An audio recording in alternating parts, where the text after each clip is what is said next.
کہ جیسے ہی وہ علامات نمودار ہوں کہ اب اس ماں کے شکم میں ایک نسل جنم لینے والی ہے، وہ فوراً سجدہ شکر بجا لائے، اور اس کی کچھ تفصیل پچھلی نشست میں عرض کی جا چکی ہے۔ اب دیکھیے کچھ ترتیب کے ساتھ کچھ اعمال انجام دینا ہے۔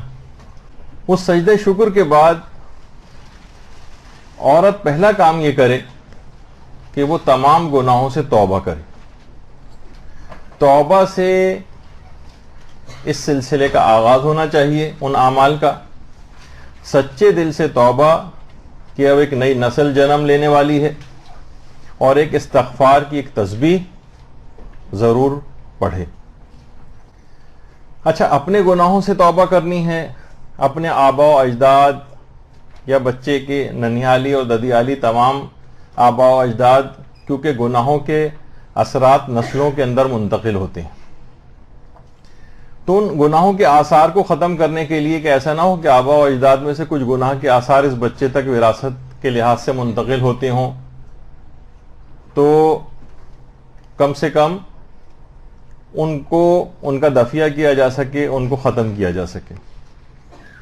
دیکھیے چیزیں ایسی ہیں جیسے جسمانی بیماریاں کتنی ہیں کہ بعض اوقات اگر صرف باپ کو بیماری ہے، بچے کے اندر اس کے پہنچنے کے امکانات اتنے فیصد ہوتے ہیں، ماں اور باپ دونوں کو بیماری ہے تو بچے کے اندر اس بیماری کے امکانات بہت زیادہ بڑھ جاتے ہیں۔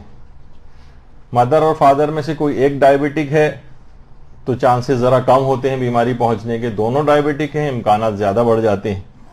تھیلیسیمیا ہے، جینیٹیکلی ٹرانسمیٹڈ جو ڈیزیزز ہیں، اس طرح سے بہت ساری اس طرح کی چیزیں ہیں۔ جب یہ ہمارے ہاں فیملی ہسٹری کی بڑی امپورٹنس ہوتی ہے بعض اوقات، تو اسی طریقے سے گھر کا بھی دیکھیے کوئی فرد اگر کوئی جرم کرتا ہے، جیل چلا جاتا ہے، پورا گھرانہ متاثر ہوتا ہے، جن کا قصور نہیں بھی ہوتا وہ بھی متاثر ہو جاتے ہیں۔ لڑکیوں کی شادیوں کے اندر مشکلات پیش آتی ہیں تو وہ بدنامی ساتھ ساتھ چلتی ہے۔ لہٰذا گناہوں کی معافی اور ان کے اثرات بد جو پہنچتے ہیں ان سے دفیہ کرنا، ان سے اپنے آپ کو بچانا، ان کے اثر کو ختم کرنا بہت ضروری۔ دیکھیے توبہ ایک ایسی ربر ہے جو کہ ہر گناہ کو بھی مٹا کے رکھ دیتی، ہر چیز کا ایک اثر ہے، اور توبہ آثار گناہ کو بھی ختم کر کے رکھ دیتی، صرف گناہ ہی کو ختم نہیں کرتی، اس کے آثار کو بھی ختم کرتی۔ اچھا دیکھیے گناہوں کے اثرات کون کون سے ہو سکتے ہیں تاکہ دماغ میں رہے آپ کو کہ بچے تک کون سی چیز منتقل ہو سکتی۔ گناہوں کے اثرات، دیکھیے گناہوں کا پہلا اثر یہ ہے کہ یہ ہمیشہ گناہ اطاعت خدا سے روکتے ہیں۔ تو ماں اگر اس طرح مسلسل گناہ کرتی رہے گی تو یہ بچے کے اندر بھی چیز منتقل ہوگی، اور بچہ بھی اطاعت خدا سے رکتا رہے گا۔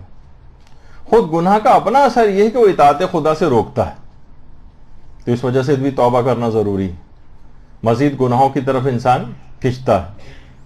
دوسرا گناہوں کا اثر یہ ہوتا ہے کہ امور میں برکت ختم ہو جاتی ہے۔ اب آپ دیکھیں کہ پہلے بزرگوں کی عمریں کتنی ہوتی تھی، اب گھٹ گھٹا کے 55 56 60 سال اس میں انسان عموماً انتقال کر جاتا ہے، عمر میں برکت ختم ہو رہی۔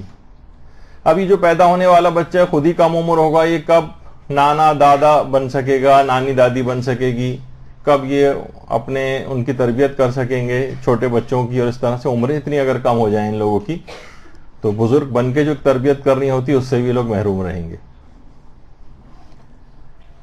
ارادہ کمزور پڑ جاتا ہے، گناہ کرنے سے ہمیشہ توبہ کا ارادہ کمزور ہوتا ہے، اور دوسرے گناہ کرنے کا ارادہ قوی ہوتا ہے، یہ ہمیشہ ہوتا ہے۔ تو توبہ کرنی یوں ضروری ہے کہ ہر گناہ جو ہے آپ کے انسان کے ارادے کو کمزور کرتا ہے، اطاعت کے ارادے کو کمزور کرے گا، نیکی کے ارادے کو کمزور کرے گا، اور گناہ کے ارادے کو طاقتور کرے گا۔ ایک اور گناہوں کا اثر یہ ہے جس کی وجہ سے توبہ کرنی ضروری ہے، گناہوں کی قباحت دل سے نکل جاتی ہے۔ اگر خود ماں کسی چیز کو گناہی طور نہیں سمجھ رہی، کہتی چلتا ہے میک اپ کر کے نامحرموں کے سامنے جانا، اس کو کوئی خاص گناہ ہی نہیں سمجھتی، پیروں کو چھپانا ہے نامحرموں سے، اس کو کوئی گناہ ہی نہیں سمجھتی اس کو ظاہر کرنا، تو گناہوں کی قباحت یہ دل سے نکلتی چلی جاتی ہے، اور انسان اسی وقت گناہوں سے بچ سکتا ہے جب اس کو برا سمجھتا ہو۔ نیکی تم اس وقت تک اختیار نہیں کر سکتے جب تک برائی کو برا نہ سمجھو، روایات کے اندر بھی یہ چیز آئی ہے۔ اور تمام گناہ جتنے بھی ہیں تمام سابقہ مجرم قوموں کی میراث ہیں.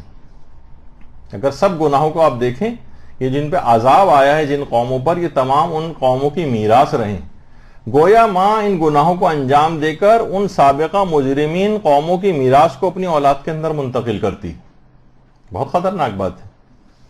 تو یہ گناہوں کی جو عادی ماں ہے، یہ مجرمین کی میراث کو اولاد میں منتقل کرنے والی. اس وجہ سے اس کے لیے توبہ کرنا بہت ضروری. اور دیکھیے ہر گناہ منحوس ہے، ہر گناہ منحوس ہے. ہمارے ہاں سمجھا نہیں جاتا منحوست، الٹی سیدھی چیزوں کو سمجھا جاتا ہے جو کہ اصلاً نحوست سے ان کا کوئی تعلق ہی نہیں. نحوست کا اصل تعلق گناہ سے ہے.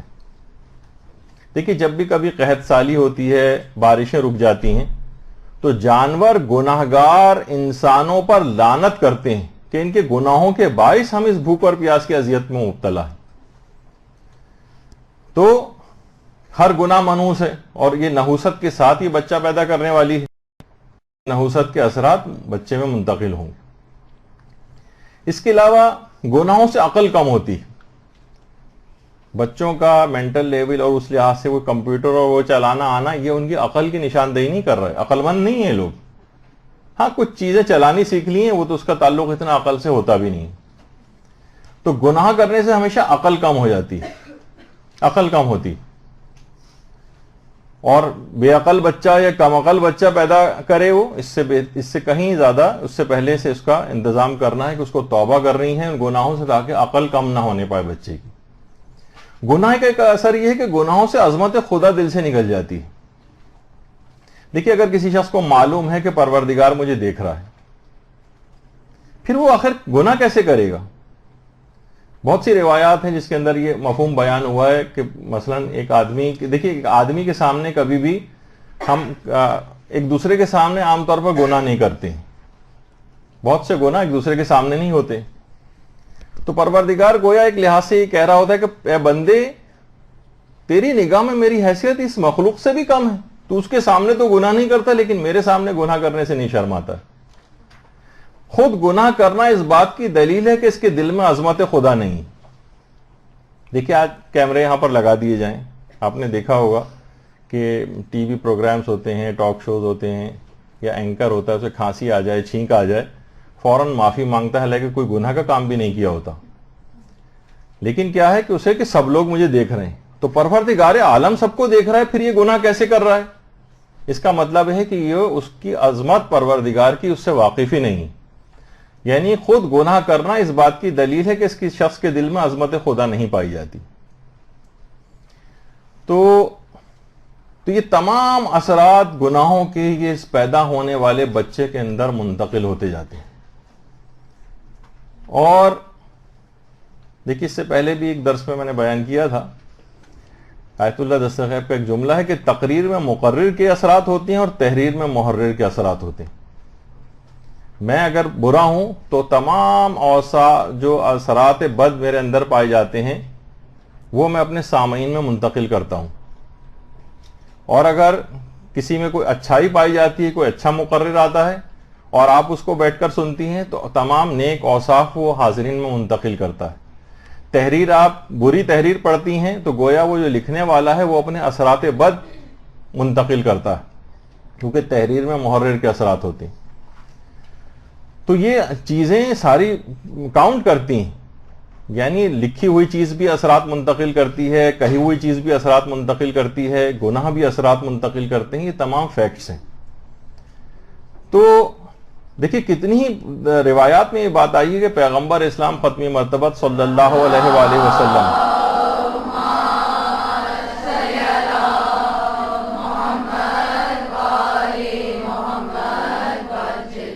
دن میں 70 مرتبہ استغفار کیا کرتے تھے. حالانکہ معاذ اللہ اس مقام عصمت کے اوپر فائز، عصمت کبریٰ سب کچھ ان کے پاس، لیکن اس کے باوجود بھی استغفار کرنا عظمت خدا کے آگے اتنا اپنے آپ کو حقیر سمجھتے تھے کہ جو اطاعت مجھے پروردگار کی کرنا چاہیے تھی، پروردگار کہاں ایسی کر سکا ہوں، اور اس پہ استغفار کرتے تھے. تو اسی طریقے سے ایک حاملہ عورت وہ استغفار کرے، باقاعدہ پوری ایک تسبیح پڑھے، روزانہ استغفار کرے. البتہ ہمارے چھٹے امام جعفر صادق علیہ الصلوۃ والسلام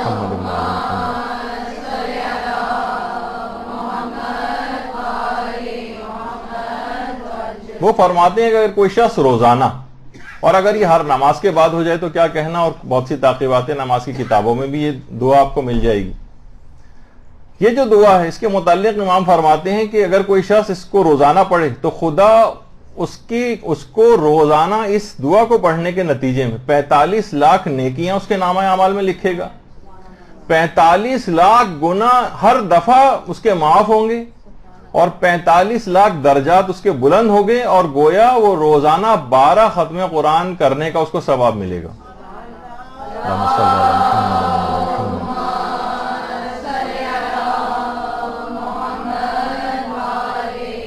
اشہد ان لا الہ الا اللہ وحدہ لا شریک لہ الہا واحدا احدا صمدا لم یتخذ صاحبۃ ولا ولدا.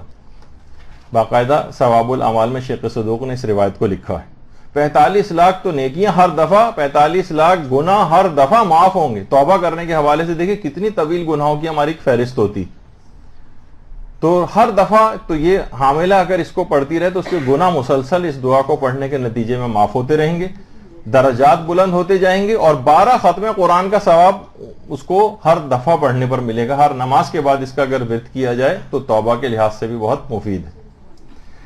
اچھا، دوسری ایک اور چیز وہ بھی ہمارے چھٹے امام امام جعفر صادق علیہ الصلوۃ والسلام نے بتائی ہے.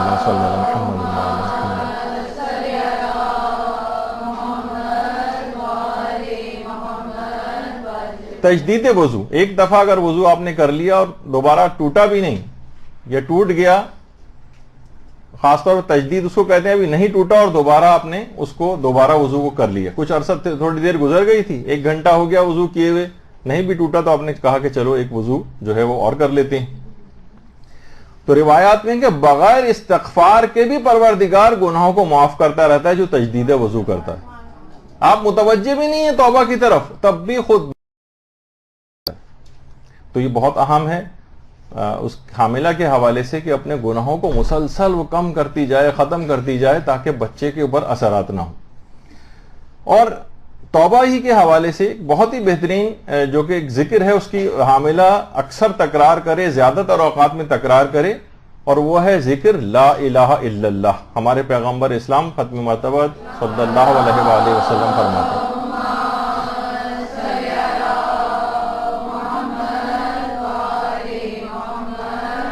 فرماتے ہیں کہ یہ ذکر لا الہ الا اللہ ہر حال میں گناہوں کو تباہ و برباد کر کے رکھ دیتا ہے. اور فرماتے ہیں کہ یہ ذکر تو نہ صرف زندگی میں بلکہ موت کے وقت، بلکہ دوبارہ اٹھائے جانے تک انسان کا مونس و مددگار ہے. یہ ہر وقت اس کا ذکر کرتے رہنا چاہیے، اتنا بہترین ذکر ہے. اور روایات کے اندر یہ بھی چیز آئی ہے کہ جب بھی انسان ذکر کرتا ہے لا الہ الا اللہ، تو جتنے بھی اس کے گناہ ہوتے ہیں ان کی تعداد کے برابر نیکیاں اس کے نامہ اعمال میں اضافہ ہوتی رہتی ہیں. اور یہی وجہ ہے کہ علامہ سید محمد حسین طباطبائی، ان کے متعلق ملتا ہے کہ ہر وقت ان کے ہونٹ ذکر خدا میں مشغول رہتے تھے. اور ان کے اندر خصوصیت کے ساتھ ایک ذکر اور ہوتا تھا جس کو کہتے تھے، فرماتے تھے، علماء نے بھی اس کو لکھا ہے کہ وہ ذکر لا الہ الا اللہ کی بہت ہی زیادہ کثرت سے اس کا ورد کرتے تھے. اور علماء یہ بھی فرماتے ہیں کہ یہ واحد ذکر ایسا ہے کہ آپ نہیں چاہیں کہ لوگوں کو آپ کا ذکر اور اذکار کرنا پتہ چلے. یہ واحد ذکر ایسا ہے جس میں ہونٹوں کی اور زبان کی حرکت بھی ضروری نہیں ہے، آپ تجربہ کر کے دیکھ سکتی ہیں، بغیر حرکت کے بھی پڑھا جا سکتا ہے. تو یہ بہت ہی اہم چیز ہے. اور یہ تو صرف یہ کہ ان اذکار اور دعاؤں کے نتیجے میں اپنے آپ کو، اپنے گناہوں کو معاف کروائے وہ، اور جو قابل اصلاح چیزیں ہیں ان کی اصلاح بھی کرے. مثلا ظاہر ہے کہ خالی فقط یہ زبانی اس قسم کی توبہ بہت سے گناہوں میں کافی نہیں ہے. بہت ساری نمازیں قضا ہیں اس کی، وہ اپنی کچھ نہ کچھ قضا نمازیں بھی اتارنے کی کوشش کرے.